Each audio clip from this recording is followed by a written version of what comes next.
Uli na miss kita. Hala, ako din, be. Ang pangit mo pa rin. Hala, grabe. Ikaw din. Amoy bulok na bagang pa rin yung hininga mo. Gusto kitang sakalin.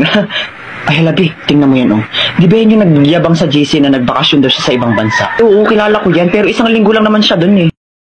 Hey, you two. What you are see? Ano daw? Oh, sorry, I forgot myself. You two don't understanding what to say to me because your English is disappear. Binahihilo ako. Kailangan ko makasapak ng bobo. Nga lang akong bahala. Hoy, ang kapal ang mukha nito, pa English ka pa, ay mali-mali rin naman sinasabi mo. Saka isang linggo ka lang naman nagstay sa ibang bansa, pa ganyan-ganyan ka na, ay mukha ka pa rin naman talangka. What?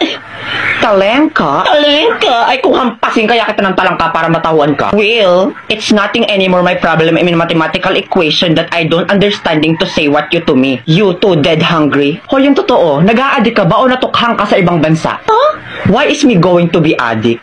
Don't you know that I'm smarter than the teacher of international in the Philippines? Like, duh, my average is 99.99% of germs. Matalino ka? Ay, anong magagawa mo pag sinikmuraan kita mismo dito? Go try. I am not afraid anymore. I will go sumbong you to my bodyguard. Bayaan mo na yung besi, tara na. Ewers, mga loser. You can't even talk English to me. Ay, wait. Papatulang ko to.